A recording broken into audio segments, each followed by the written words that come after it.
CBI என்ற நிறுவனம் எப்படிப்பட்டது நமக்கு தெரியும். அது இண்டிபெண்டன்ட் கிடையாதுன்றது உலகத்துக்கே தெரியும். எந்த வழக்குலையும்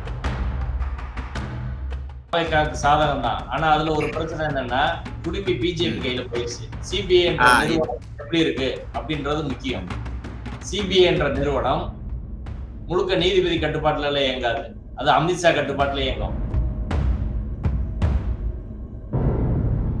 மணிப்பூர்ல நூற்றுக்கணக்கானவோர் படுகொலை செய்யப்பட்டார்கள். ஏராளமான பெண்கள் பாலியல் வன்புணர்வுக்கு உள்ளாக்கப்பட்டார்கள்.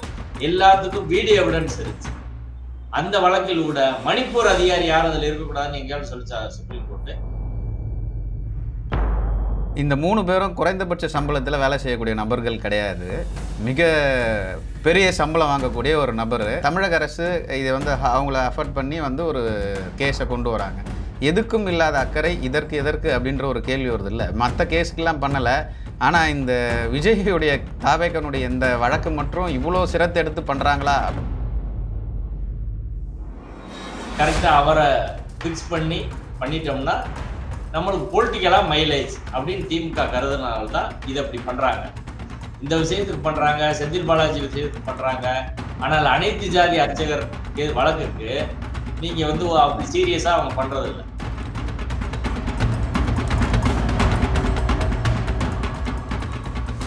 நியூஸ் டுடே தமிழ் நேயர்களுக்கு வணக்கம். நான் லோகநாதன். இன்று நம்மோடு சிறப்பு விருந்தினராக கலந்து கொள்ள இருப்பவர் வழக்கறிஞர் வாஞ்சிநாதன் நம்மோடு இருக்கிறார். அவரிடம் சில கேள்விகளை முன்வைக்கலாம். சார் வணக்கம். வணக்கம். சிபிஐ விசாரணைக்கு தமிழக வெற்றி கழகம் ஒரு முறையீடு வச்சுருந்தாங்க. நேற்று அதற்கான தீர்ப்பும் வழங்கப்பட்டிருக்கிறது. சிபிஐ விசாரணை குறிப்பாக சொல்லணும்னா அந்த அஜய் ரஸ்தோகி தலைமையில் ஒரு சிபிஐ விசாரணை குழு அமைக்கப்பட வேண்டும். 2 தமிழகத்தில் பணிபுரியாத 2 நபர்களை பயன்படுத்தணும். குறிப்பாக தமிழ்நாடு அல்லாத நபர்களை பயன்படுத்தணுமா, இல்லை முன்னாடியே ஏற்கனவே ரிட்டையர்டான ஒரு காவல்துறை அதிகாரிகளை பயன்படுத்தணுமான்றது ஒரு கேள்வியாக இருக்குது. இந்த சிபிஐ விசாரணை பற்றி உங்களுடைய கருத்து என்ன? தீர்ப்பை நான் முழுசாக படித்தேன். படித்ததில் அது சிபிஐ விசாரணையே கிடையாது. உச்சநீதிமன்ற உத்தரவு என்பது நீதிபதி விசாரணை தான். ஓய்வு பெற்ற நீதிபதி விசாரணை.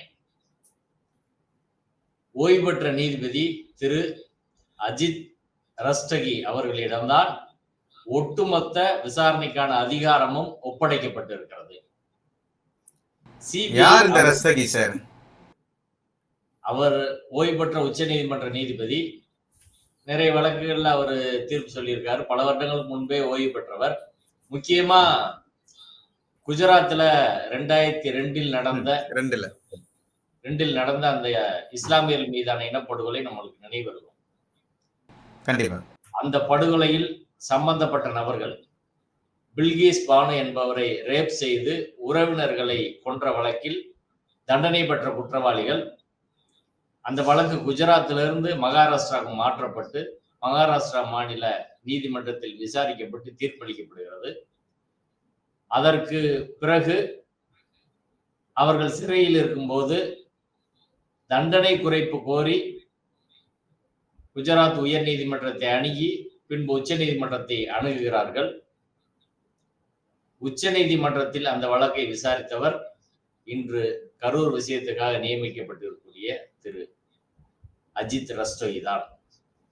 அவர் அந்த வழக்கை விசாரித்து குஜராத் அரசு இதை பரிசீலிக்க வேண்டும் என்று உத்தரவிடுகிறார்.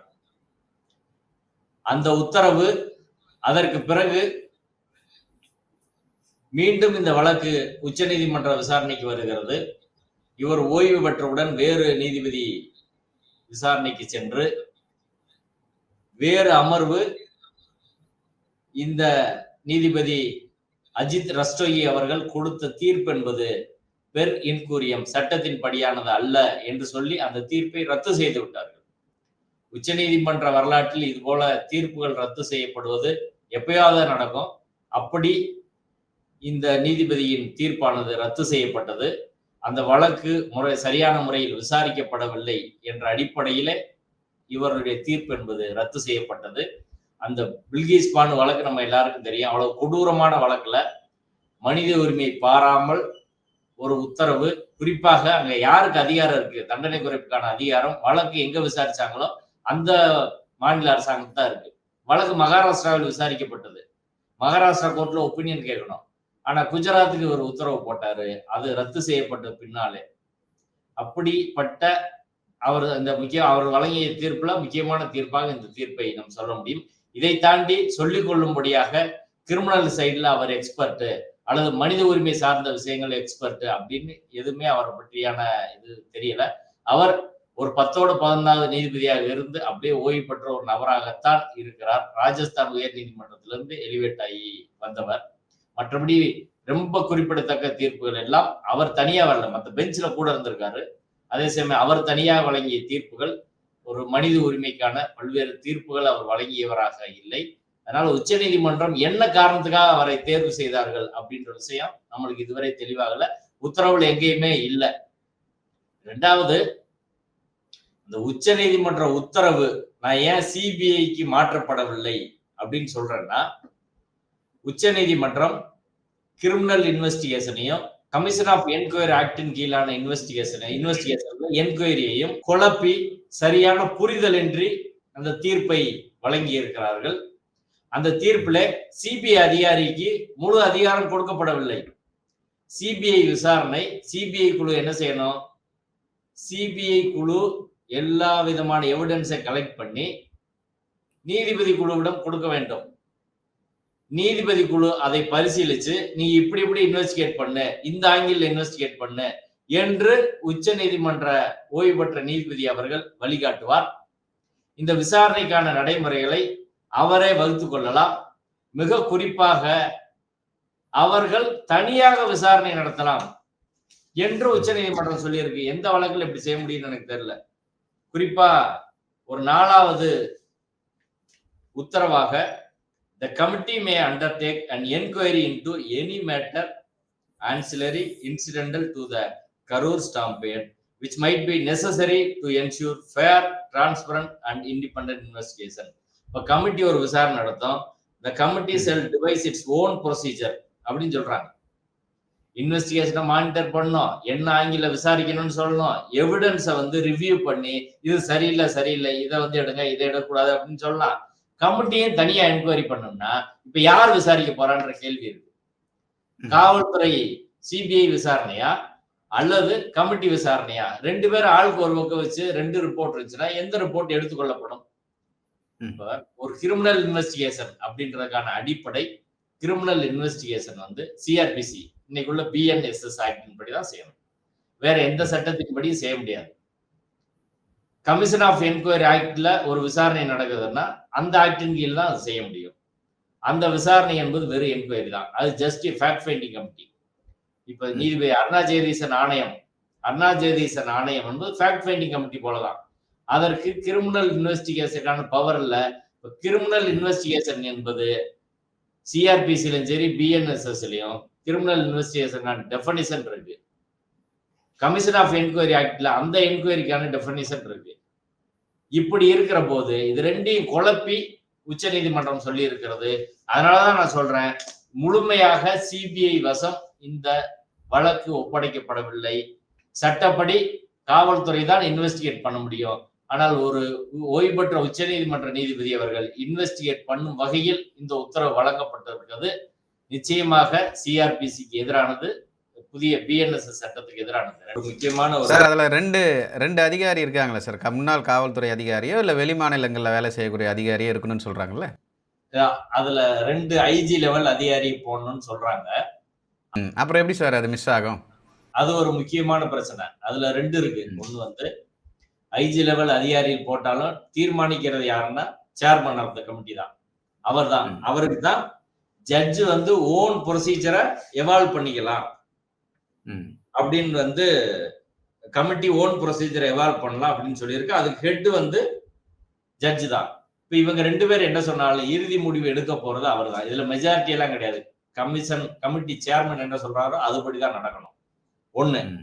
2வது விஷயம், அந்த கமிட்டியில தமிழர் அல்லாத தமிழர் கேடர் அதிகாரியை யாராலும் நார்த் இந்தியன் கேடர் உள்ளவங்க போடுங்க, தமிழர்களா அவங்க இருக்கக்கூடாது அப்படின்னு இப்படி ஒரு உத்தரவை யாராவது போட முடியுமா சொல்லுங்க? குஜராத்ல 2000 பேர் படுகொலை செய்யப்பட்டார்கள். குஜராத் அதிகாரி அந்த விசாரணை கமிட்டியில இருக்காதீங்க சிபிஐ கமிட்டிலன்னு சொல்லி சுப்ரீம் கோர்ட் சொல்லிச்சா? குஜராத் ஹைகோர்ட் சொல்லிச்சா? யாராவது சொன்னாங்களா? இங்க அதற்கு முன்பும் பின்பும் பல்வேறு, இப்ப மணிப்பூர் எடுத்துக்கங்க. மணிப்பூர்ல நூற்றுக்கணக்கானவோர் படுகொலை செய்யப்பட்டார்கள். ஏராளமான பெண்கள் பாலியல் வன்புணர்வுக்கு உள்ளாக்கப்பட்டார்கள். எல்லாத்துக்கும் வீடியோ எவிடன்ஸ் இருந்துச்சு. அந்த வழக்கில் கூட மணிப்பூர் அதிகாரி யாரும் அதுல இருக்கக்கூடாதுன்னு எங்கேயாவது சொல்லிச்சா சுப்ரீம் கோர்ட்? இல்ல குக்கியின் அதிகாரி இருக்கக்கூடாது, அதுக்கு எதிர்த்தரப்பில் இருக்கிற மெய்தி மக்கள் இருக்கக்கூடாது, அந்த அதிகாரி இருக்கக்கூடாது அப்படின்னு சொல்லுவாங்களா? சரி, அங்கேயே ஆண்டது பிஜேபி கவர்மெண்ட், இங்கேயே ஆண்டது பிஜேபி கவர்மெண்ட். சிபிஐ போனால் இங்க, அங்க லோக்கல்ல பிஜேபி கவர்மெண்ட் தான். அவங்களுக்கு கீழே இருக்க அதிகாரிகள் எப்படி செயல்படுவாங்க? அதனால இவங்க வேணாம், இன்டர்போல் விசாரிக்கட்டும், சர்வதேச போலீஸ் விசாரிக்கட்டும் கோர்ட் சொல்லுமா? இப்போ மொத்தத்துல ஒரு ஒரு ஒட்டுமொத்த மாநில காவல்துறையை அதுல யாருமே சரியில்லை. நான் என்ன கேட்கிறேன், ஆஸ்ராகருக்கு போட்டிருக்காங்க. ஆஸ்ராகருக்கு மேல என்ன குற்றம் சொல்லுங்க? அவர் மேல இதுவரை அலிகேஷன் இருக்கா? நேர்மையான அதிகாரி தானே, எல்லாருக்கும் தெரிஞ்சவர் தானே. ஆஸ்ராகருக்கு விசாரணையை உச்ச நீதிமன்றம் நிராகரிக்க காரணம் சொல்லுங்க சொல்றேன். நிராகரிங்க. அதாவது ஆர்டர்ல என்ன சொல்றாங்கன்னா, in view of transferring the investigation to the CBI, the direction for appointment of SIT or one-man inquiry commission shall remain suspended. SIT ஆஸ்ராகருக்கு விசாரணையை சஸ்பெண்ட் பண்ணிட்டாங்க, ஒன்-மேன் என்கொயரியும் சஸ்பெண்ட் பண்ணிட்டாங்க. என் கேள்வி என்னன்னா, ஒன்-மேன் என்கொயரியும் இன்வெஸ்டிகேஷனும் வேற வேற. தூத்துக்குடி ஸ்டெர்லைட் விஷயத்துல சிபிஐ தனியா இன்வெஸ்டிகேஷன் பண்ணி சார்ஜ் ஷீட் போட்டிருக்காங்க. நீதிபதி அருணா ஜெகதீசன் தலைமையிலான ஆணையம் தனியா போட்டு அவங்க அந்த ஃபைண்டிங்ஸ் கொடுத்திருக்கிறாங்க. அந்த கமிட்டியோட நேச்சர் என்னன்னா, அந்த கமிட்டி ஒரு ஃபேக்ட் ஃபைண்டிங் கமிட்டி. இந்த சம்பவம் நேரிடுவதற்கு என்ன காரணம், இது போன்ற நிகழக்கூடாதுன்றதுக்காக அந்த கமிட்டி. அப்ப ஒரு பாலிசி எடுக்கிறதுக்காக கொண்டு வரப்பட்ட ஒரு கமிட்டியும் இன்வெஸ்டிகேஷன் ஏஜென்சியும் ரெண்டா போட்டு இந்த உச்ச நீதிமன்றம் குழப்பிருக்கிறாங்க அப்படின்றதான் பிரச்சனை. இப்ப இதுல ஒரு தெரியல, ரெண்டு பேரும் விசாரிக்கிறது. ஒரு பக்கம் ஜட்ஜும் ரெண்டு அதிகாரிகளும் விசாரிப்பாங்க, இன்னொரு பக்கம் சிபிஐ விசாரிக்கிறா. ரெண்டு விசாரணை எப்படி இருக்க முடியும் பேரலா? இப்ப எதுக்கு நீங்க ஒரு நபர் ஆணையத்தை ரத்து பண்ணீங்க? உங்க முன்னாடி கேஸ் என்ன? மெட்ராஸ் உயர் நீதிமன்ற நீதிபதி மீது நீங்க சொன்ன குற்றச்சாட்டு என்ன? அவரிடம் உள்ள வழக்கில் எஸ்ஓபி கேட்டாங்க. பொதுக்கூட்டம், ஊர்வலம், அரசியல் கட்சி நடத்துவதற்கு ஒரு கைட்லைன் கொடுங்க என்று நீதிமன்றத்திடம் போடப்பட்ட வழக்கில் சென்னை உயர் நீதிமன்ற நீதிபதி அவர்கள் அந்த பிரேயரை தாண்டி அதை எக்ஸ்டெண்ட் பண்ணி அவரே சுயமோட்டாவா ஸ்பெஷல் இன்வெஸ்டிகேஷன் டீம் ஆர்டர் போட்டாரு. எஸ்ஓபி கேட்டதுல எஸ்ஐடி ஆர்டர் போட்டாருந்தா அவர் மீதான குற்றச்சாட்டு. இதுக்கு ரெஜிஸ்ட்ரார்ட்ட விளக்கம் கேட்கிறாங்க. உச்ச நீதிமன்றத்தில் கேட்கப்பட்டது என்ன? உச்ச நீதிமன்றத்தில் பிரேயர் என்ன? உச்ச நீதிமன்றத்தில் கோரிக்கை சிபிஐ இன்வெஸ்டிகேஷன் ஒரு ஓய்வு பெற்ற நீதிபதி தலைமையில் அதை கண்காணிக்கணும்ன்றது. ஒரு நபர் ஆணையம் தொடர்பா அங்க குற்றச்சாட்டு சொன்னாங்களா? அது தொடர்பா ஏதாவது விவாதங்கள் நடத்தப்பட்டதா? ஒண்ணுமே கிடையாது. அப்போ ஒரு நபர் ஆணையத்தை ஏன் ரத்து பண்றீங்க? உங்கள் முன்னாடி வழக்கு இல்லாத, தொடர்பு இல்லாத ஒரு வழக்குல கமிஷன் ஆஃப் என்கொயரி ஆக்டில் உள்ளத நீங்க எப்படி அங்க ரத்து பண்ண முடியும்னு எனக்கு தெரியல. இந்த ஃபேக்ட் ஃபைண்டிங் கமிட்டி வச்சு என்ன யூஸ் அப்படின்ற ஒரு கேள்வி ஒன்று இருக்குல்ல. இதே ஃபேக்ட் ஃபைண்டிங் கமிட்டி தான் தூத்துக்குடி துப்பாக்கி சூட்டில் நடத்தினாங்க. ஒரு என்கொயரி ஃபார்ம் பண்ணி அவங்க ஃபுல்லாக என்கொயரி பண்ணி ஒரு சப்மிட் பண்ணுறாங்க அரசுகிட்ட. ஒன்றுமே நடக்கலையே சார். அந்த அதிகாரிகள்லாம் என்ன பண்ணாங்க? அந்த அதிகாரிகள்லாம் ப்ரமோஷன் ஆகிட்டு இப்போ ப்ரெசண்ட்டாக இருக்கிறாங்க. பட் அதுக்கு நீதி கிடச்சிதா? இல்லை. அது ஒரு ஃபேக்ட் ஃபைண்டிங் கமிட்டி மட்டும்தான். அதனால் தெர் இஸ் நோ யூஸ்ன்னு சொல்கிறது தான் பொதுவாக எல்லாரும் வைக்கிற குற்றச்சாட்டு. அது தேவை இல்லையான்றது இன்னொரு விஷயமா இருக்குல்ல. தூத்துக்குடி துப்பாக்கி சூடு நடந்தது, அந்த போராட்டத்தை வழி நடந்ததுல நானும் வந்தேன். என் மீது 32 வழக்குகள் போடப்பட்டு பாளையங்கோட்டை ஜெயில அடைக்கப்பட்டேன். என் வீட்டுல சர்ச் பண்ணாங்க, ஆபீஸ்ல சர்ச் பண்ணாங்க. நாங்க தான் எல்லாத்துக்கும் காரணம்னு சொல்லி எஃப்ஐஆர் ஏராளமா போட்டு பயங்கரமா டார்ச்சர் பண்ணாங்க போலீஸ். அதற்கு பிறகு வழக்கு சிபிஐக்கு போகுது. சிபிஐ எங்களை குற்றமற்றவர்கள் என்று விட்டு கொஞ்சம் மக்கள் மேல வழக்கு போட்டிருக்கிறாங்க, சார்ஜ் ஷீட் போட்டிருக்காங்க. நாங்க அதை நடத்திட்டு இருக்கோம். ஒண்ணு, அந்த சிபிஐ விசாரணையின் மீது நாங்கள் வைக்கிற விமர்சனம், மக்கள் மீது நீங்க வழக்கு போட்டீங்க, சுட்ட போலீஸ் மீது என்ன அப்படின்றத கேட்டு இன்னைக்கு வரை சிபிஐ அதுக்கு பதில் சொல்ல அது போயிட்டு இருக்கு. அதே சமயம் எங்கள் மீது வைக்கப்பட்ட குற்றச்சாட்டு, கலெக்டர் ஆபீஸ்ல ஊழியர்கள் இருந்தார்கள், அவர்களை சென்று போராட்ட கூட்டம் தாக்க முற்பட்டாங்க, தீ வச்சாங்க. அதற்கு பிறகு நாங்க துப்பாக்கி சூடு நடத்தணும் அப்படின்றதுதான் காவல்துறையோட தமிழக அரசின் அன்றைய எடப்பாடி அரசின் வாதம். மக்கள் தான் வன்முறையில் ஈடுபட்டாங்க அப்படின்னு. இதுக்கு விடை கண்டுபிடிச்சது சிபிஐ கண்டுபிடிக்கல. ஒன்மேன் கமிஷன் தான் இதற்கான விஷயங்கள் எல்லாத்தையும் ஆராய்ஞ்சு இந்த பிரச்சனை எப்படி நடந்துச்சு, இந்த போராட்ட குழுவினரை முறையாக அழைத்து பேசியிருந்தால் இதை தவிர்த்து இருக்க முடியும் அப்படின்றத சொன்னதோடு இல்லாம, கலெக்டர் ஆபீஸ்க்குள்ள அன்னைக்கு ஊழியர்களே கிடையாது. ரெண்டாவது, மிக முக்கியமாக எல்லா சிசிடிவி ஃபுட்டேஜையும் பார்த்துட்டு கலெக்டர் ஆபீஸுக்கு தீ வைக்கப்பட்ட பிறகுதான் போராட்ட கூட்டம் உள்ள வருது. தீ அப்ப யார் வச்சது என்ற கேள்விக்கு கமிட்டி விடை தேடி 25-30 பேர் கொண்ட கும்பல் காவல்துறை பாதுகாப்பில் இருக்கிற போது ஃப்ரீயா உள்ள நுழைகிறாங்க. எல்லாத்தையும் அடிச்சு நோக்குறாங்க, தீ வைக்கிறாங்க. அவங்க வீடியோ ஃபுட்டேஜ் இருக்கு, போட்டோ இருக்கு. இதை சிபிசிஐடிக்கு அனுப்பி நாங்க கேட்டோம், அவங்க பதில் சொல்லல. சிபிஐக்கு அனுப்பி கேட்டோம், அவங்களும் பதில் சொல்லல. இப்போ உண்மையாக திட்டமிட்டு வன்முறையில் ஈடுபட்டவர்கள் ஒரு குரூப். அந்த குரூப்பை கண்டுபிடித்தது அருணா ஜெகதீசன் ஆணையம் தான். அதற்கு பிறகு அடுத்து என்னன்னா, அவங்க எதிர்காலத்தில் நடக்கக்கூடாதுக்கெல்லாம் என்னன்றதெல்லாம் அவங்க சொல்லியிருக்காங்க. சரிங்களா? அது அரசாங்கம் கிரிமினல் ப்ராசிக்யூஷனை மட்டும் நிராகரிச்சிருச்சு. அதை திமுக அரசு நிராகரித்தது பச்சை அயோக்கியத்தனம். அமைச்சர்ல வச்சு அவங்க நிராகரிச்சாங்க. டிபார்ட்மெண்டல் ஆக்ஷன் கூட உருப்படியா எடுக்கல. இது அரசோட தவறு, இது ஜட்ஜோட தவறு கிடையாது. இல்லை, நான் ஜட்ஜோட தவறு சொல்ல சார். இந்த கமிட்டி வச்சு என்ன யூஸ்ன்றதை தான் இப்போ கேள்வி கேட்குறாங்க. உண்மையை வெளிக்கொண்டு வந்தது அந்த கமிட்டி தான். உண்மை வரணும்ல. கரூர் விஷயத்துல ப்ராசிக்யூட் பண்ணுவாங்க. சிபிஐ கேஸ் போட்டா இவங்க மேல சார்ஜ் ஷீட் பண்ணி ப்ராசிக்யூட் பண்ணுவாங்க. ஆனா உண்மை என்ன, இது எப்படி நடந்துச்சு, யார் காரணம், இதுக்கு அத்தனை விஷயத்தை அலசி ஆராய்வது கமிட்டி. எதிர்காலத்துல இது நடக்காம தடுப்பதற்கான வழிமுறை இப்ப பெங்களூர் ஸ்டாம்பேட் நடந்துச்சு. கிரிக்கெட் மைதானத்துல ஜஸ்டிஸ் குன்காவை வந்து கமிட்டியில போட்டாங்க. அவர் யார் என்ன ஃபைண்டிங்ஸ் கொடுத்தாரு, கொடுத்துட்டு எதிர்காலத்தில் நடக்க கூடாது என்பதற்கான பரிந்துரையும் கொடுத்திருக்கிறாரு. அதை ஒரு அரசாங்கம் முறையை அமல்படுத்தணும்ல. ஒரு சம்பவம் நடக்குது, எதிர்காலத்தில் நடக்கூடாதுன்றதுக்கு சிபிஐ சொல்லும், அதுக்கு இந்த கமிஷன் என்கொயரி, அதுக்கு சட்டம் இருக்கு. ஆனால் அரசாங்கம் செய்கிற தவறுக்கு கமிட்டியை குறை சொல்ல முடியாது.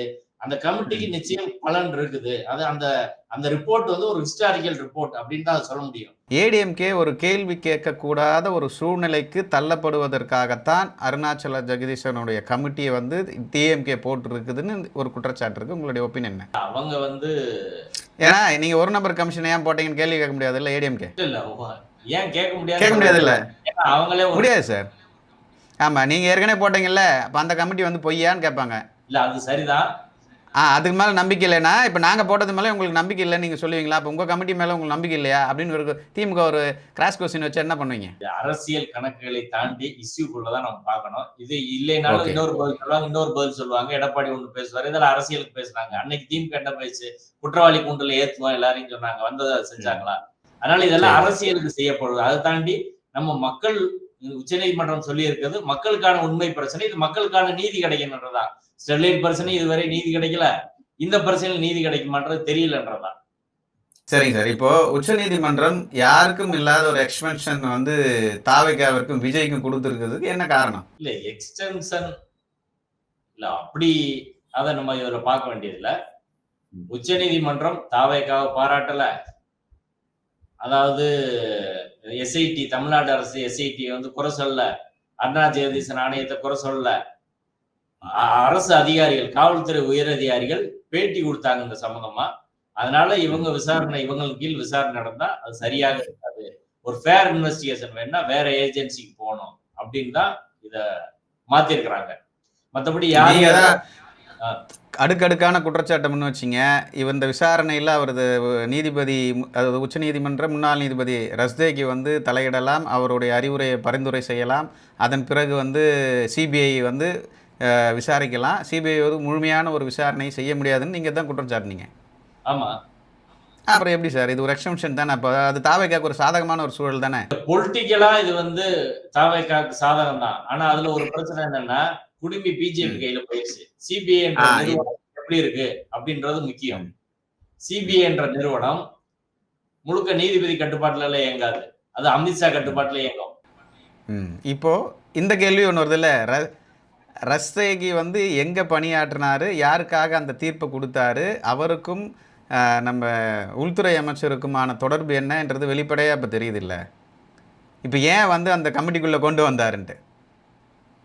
ஆமா. அது வந்து உச்சநீதிமன்றமா நியமிச்ச கமிட்டி. அது ம். நீதிமன்ற தீர்ப்புக்கு நம்ம உள்நோக்கம் சொல்ல முடியாது. ஆனால் ம். அந்த நபரை பின்னணியில அமித்ஷா இருக்காரு மட்டும் சொல்ல முடியும். அமித்ஷா வந்து அதான் ஒரே அமித்ஷா வந்து இல்ல இவர் ராஜஸ்தான் கேடர்ல இருந்து வந்தவரு. ராஜஸ்தான்ல அதுதான் சார். ஆனா அவர் குஜராத்துக்காக பாடுபட்டிருக்காருல்ல. அந்த பிரச்சனைக்காக இவர் போராடி இருக்காருல்ல. அந்த பிரச்சனையில வந்து ஒரு தவறான தீர்ப்பு கொடுத்தார். உச்சநீதிமன்றமே அதை ம். ரத்து செய்தது. அதுல ஒண்ணும் சந்தேகம் கிடையாது. ம். ஆனால் அந்த நீதிபதி ஒரு இது மாதிரி ஒரு மனித உரிமை மீறல் வழக்கு ஒரு ஸ்டேட்டுக்கு எதிரா இல்ல பல்வேறு பிரச்சனை மக்கள் நீதிக்கு எதிரா அப்படி குரல் கொடுத்து சிந்திக்கக்கூடிய ஒரு நபராக எனக்கு அப்படி தெரியல இதுவரையும். இப்ப ஏஎம் ஜோசப் உள்ளிட்ட பல்வேறு நீதிபதிகள் ரிட்டையர் ஆன பிறகு கூட மக்களுக்காக பேசுறாங்க. எந்த பிரச்சனையாலும் இம்பார்சியலா அவங்க பேசுறாங்க. அப்படிப்பட்ட ஒரு மனித உரிமை தளத்தில் இயங்கக்கூடியவர்களை நியமிச்சா அது பிரச்சனை கிடையாது. ஆனால் இவருக்கு அப்படியான ரெக்கார்ட்ஸ் ஒண்ணும் கிடையாது. அவரோட பார்வை என்னன்னு அந்த வழக்குல வெளிப்பட்டிருக்கு. இப்போ உச்சநீதிமன்றம் ஒருவரை நியமிக்கிற போது அதற்கான சில வழிமுறைகள் வேணும். உச்சநீதிமன்றம்னா யார வேணாலும் எப்படி வேணாலும் நியமிச்சுக்கலாமா? அப்படி நியமிக்க முடியாது. இப்ப இந்த நியமனம் என்பது அதற்கு என்ன காரணத்தால் அவரை நியமிக்கிறோம் அப்படின்னு சொல்லணும். சார் அப்போ நீங்க சொன்ன குற்றச்சாட்டு என்னன்னா, இதுக்கு முன்னாடி இவருக்கான அனுபவம் இருக்கா? இது மாதிரி குற்ற சம்பவங்கள்ல இவர் அதாவது குற்ற சம்பவம் நிகழ்வுல வந்து இவர் வந்து நீதிபதியா பங்கேற்றிருக்காரா? இதுவரைக்கும் அதுமான ட்ராக் ரெக்கார்டு இல்ல. இருந்தாலும் அவர்கள் நியமிக்கப்பட்டிருக்கிறார் அப்படின்றது தான் உங்களுடைய குற்றச்சாட்டு. அப்புறம் நீங்க எப்படி சொல்ல விரும்புறீங்க இதுக்கு? ஒருவர் நியமிப்பதற்கான அடிப்படையான சில கூறுகள் வேணும். அது அவர்ட்ட இல்ல. அதுதான் சார் கேட்கிறேன். அப்புறம் எப்படி நியமிச்சுக்கப்பட்டிருக்கார்? அது எப்படி நியமிக்கப்பட்டிருக்கிறான்னு சுப்ரீம் கோர்ட் ஜட்ஜஸ் தான் சொல்லணும். ஏன்னா அவங்க அவர்ட்ட கேட்டு நியமிச்சதா ஆர்டர்ல சொல்றாங்க. அதுக்கான ரீசன் அவங்க சொல்லல. தமிழ்நாடு அரசு தான் ரிவ்யூ போட்டு அதை கேட்கணும். இவங்க ரிவ்யூ ஃபைல் பண்ணி என்ன அடிப்படையில் இது நியமிக்கப்பட்டது, எங்கிட்டையும் கருத்து கேட்கல, 2 தரப்பையும் இவங்க கேட்கல, பல்வேறு பெட்டிஷனர் இருக்காங்க, யார்கிட்டயும் அவங்க கேட்கல, அவங்களா முடிவு பண்ணி கமிட்டி போடுறாங்க. இப்ப எங்கிட்ட கருத்து கேட்டிருக்கணும் அப்படின்றத தமிழக அரசு சொல்லலாம், இதுல உள்ள மனுதாரர்களும் அதுல சொல்லலாம். நான் சொல்றது இப்ப வந்து பொலிட்டிக்கலா இதை பார்த்தா தாவேகா குடும்பி இப்ப அமித்ஷா கையில மாட்டியிருக்கு அப்படின்றதான் பிரச்சனை. இவன் அவங்க சிபிஐ என்ற நிறுவனம் எப்படிப்பட்டது நமக்கு தெரியும். அது இண்டிபெண்டன்ட் கிடையாதுன்றது உலகத்துக்கே தெரியும். எந்த வழக்கிலையும் பாபர் மசூதி இடிப்பு வழக்கில் கூட உலகமே பார்க்க நடந்த அந்த சம்பவத்துல குற்றவாளிகளுக்கு உரிய சரியான தண்டனையை சிபிஐ வாங்கி தரல. ஸ்டெர்லைட் படுகொலையில சிபிஐ அவங்களை இந்த சார்ஜ் ஷீட் கூட பண்ணல. இப்படி ஏராளமான வழக்கை நம்மால் சிபிஐக்கு எதிராக சொல்ல முடியும். சிபிஐ எப்பயும் ஒன்றிய அரசின் கைப்பாவையாகத்தான் இயங்குதுன்னு சொல்லி பல விமர்சனங்களை எல்லாரும் சொல்லியிருக்காங்க. சுப்ரீம் கோர்ட் கூட பல முறை விமர்சனம் பண்ணியிருக்கிறாங்க. அப்படி இருக்க சிபிஐ ரொம்ப கரெக்டா விசாரிச்சிடும் அப்படி அது புனித பசுவெல்லாம் ஒண்ணும் கிடையாது. அப்படி விசாரிக்காது. அமித்ஷா கட்டுப்பாட்டில் இயங்குகிற போது நாளைக்கு எவிடன்ஸை கேதர் பண்ணிட்டு பொலிட்டிக்கலாக இன்னைக்கு இடிஐ ஐடி துறையை எப்படி பாஜக எதிர்கட்சிகள் மீது ஏவி அவங்கள வழி கொண்டு வருவதற்கு பயன்படுத்துகிறதோ அதே போல நாளை விஜயை வழி கொண்டு வருவதற்காக தேர்தலை நாங்க சொல்றதுதான் கேட்கணும் என்று செய்வதற்காக இந்த வழக்கை அமித்ஷா அவர்கள் பயன்படுத்துவதற்கான எல்லா வாய்ப்பும் இருக்கிறது. ஒரு 3 முக்கியமான வழக்கறிஞர்களை தமிழக அரசு பயன்படுத்தியிருக்காங்க. முகில் ரோஸ்டிக், கபில் சிபில், அபிஷேக் சிங்வி. இவங்க எப்பயுமே வந்து போட்டி மனப்பான்மையினுடைய எதிரடியும் வாதிட்டதே கிடையாது. முதல் முறையாக அவங்க 3 பேர் ஒன்று சேர்ந்து ஒரு தமிழக அரசு நியமிச்சிருக்குதுன்னா ஒரு மிகப்பெரிய ஒரு கட்டமைப்பை தமிழக வெற்றி கழகத்திற்கு எதிராக உருவாக்கி இருக்கிறாங்களோ அப்படின்ற ஒரு கேள்வி எழுது. எங்களுக்கு ஒரு மூத்த வழக்கறிஞர் கிடைக்கல அப்படின்றது வந்து தமிழக வெற்றி கழகத்தினுடைய ஒரு குற்றச்சாட்டாக இருக்குது. இருந்தாலும் ஒரு அட்வொகேட்டை நியமிச்சிருக்காங்க. வழக்கறிஞர் கோபால் சுப்பிரமணியம் வந்து வாதாடி இருக்காரு. அவங்களுக்கான அந்த தீர்ப்பும் கிடச்சிருக்கு. தமிழக அரசினுடைய இந்த செயலை நீங்கள் எப்படி பார்க்குறீங்க? எதிரெதிராக போராடக்கூடிய நபர்களை 3 பேர் ஒன்றிணைத்து ஒரு தாக்குதலை நடத்தியிருக்காங்கன்ற ஒரு குற்றச்சாட்டு இருக்கு. நீங்க எப்படி பாக்குறீங்க? தமிழக அரசு இந்த வழக்கில் சரியா வாதம் பண்ணல அப்படின்றத என் கருத்து. எத்தனை எப்படி சார் 3 சீனியர் இருந்தா வாதம் பண்ண முடியலையா சார்? நீங்க வழக்கு ஃபைல் பண்ணி சில நாள் கழிச்சு வழக்கு விசாரணைக்கு வருது. அதுக்கு முத நாளே 2 பேர் அதுல ஃபேக்கா கையெழுத்து வாங்கி போட்டிருக்கிறாங்க அப்படின்ற செய்தி யூடியூப் சேனல்ல வந்துருச்சு. ஒரு வழக்கு அங்க ஃபைல் ஆகி நம்பர் ஆன உடனேயும் அரசு தரப்புக்கு பெட்டிஷன் வந்துடும். சம்பந்தப்பட்ட நபர்களை இவங்க விசாரிச்சாங்களா, ஜென்யூனான ஆட்களா அப்படின்னு கண்டுபிடிச்சாங்களா, எதுவுமே செய்யல. அன்னைக்கு விசாரணை வரும்போது, அன்னைக்கு விசாரணை முடிஞ்சு இடைக்கால தீர்ப்புக்காக நீதிமன்றம் ஒத்தி வச்சுட்டாங்க. அன்னைக்கு தேதியில இவங்க அத சொல்லவே கிடையாது. அதற்கு பிறகு அன்னைக்கு என்னன்னா இவங்க ஆர்கியூவே பண்ணிறக்கூடாது. நாங்க பதில் மனு தாக்கல் பண்ணி தான் நீங்க இத விசாரிக்கணும் அப்படின்னு சொல்லியிருக்கணும். அதையும் சொல்லல. இந்த 2 பேர் ஃபேக்ன்றதும் சொல்லல. நேத்து தீர்ப்பு வருகிற போது எடுத்துட்டு போறாங்க. தீர்ப்பு அவங்க அதுக்கு முந்தின நாளே ரெடி பண்ணிட்டாங்க. ரெடி பண்ணி கொண்டு வந்து வாசிக்க வரும்போது 2 பேர் ஃபோர்ஜரியா பண்ணியிருக்கிறாங்க அப்படின்னு சொன்னா, தீர்ப்பு சொல்லிக்கிட்டு இருக்கும்போது அதை சொல்லும்போது என்ன செய்ய முடியும்? அது தனியா பார்த்துக்கலாம்னு சிம்பிளா ஹேண்டில் இதை முறையாக இவர்கள் கையாண்டார்களா அப்படின்ற கேள்வி இருக்கிறது. அந்த அளவுக்கு அதை கையாளல. முத நாள்லயே அது ஃபேக் அப்படின்னு சொல்லியிருந்தா அது ஒரு பெரிய பிரச்சனையா மாறி இருக்கும். இப்ப சரியான பெட்டிஷன் என்ன அப்படின்றதுக்குள்ள விஷயங்கள் போயிருக்கும். இந்த 3 பேரும் குறைந்தபட்ச சம்பளத்துல வேலை செய்யக்கூடிய நபர்கள் கிடையாது. மிக பெரிய சம்பளம் வாங்கக்கூடிய ஒரு நபர். இது தமிழக அரசு இதை அவங்கள அஃபோர்ட் பண்ணி ஒரு கேஸை கொண்டு வராங்க. எதுக்கும் இல்லாத அக்கறை இதற்கு எதற்கு அப்படின்ற ஒரு கேள்வி வருது இல்லை. மற்ற கேஸுக்கெல்லாம் பண்ணலை. ஆனால் இந்த விஜய்யுடைய தாவேக்கனுடைய இந்த வழக்கு மற்றும் இவ்வளோ சிரத்தை எடுத்து பண்ணுறாங்களா அப்படின்ற ஒரு கேள்வி இருக்குது.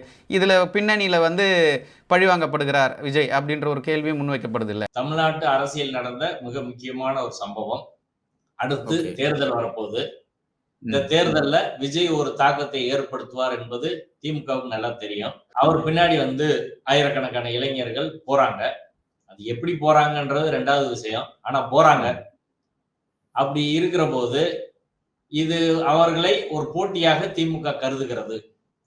அப்படி வரும்போது இந்த பிரச்சனையில கரெக்டா அவரை பிக்ஸ் பண்ணிட்டோம்னா நம்மளுக்கு பொலிட்டிக்கலா மைலேஜ் அப்படின்னு திமுக கருதுனால்தான் இதை அப்படி பண்றாங்க.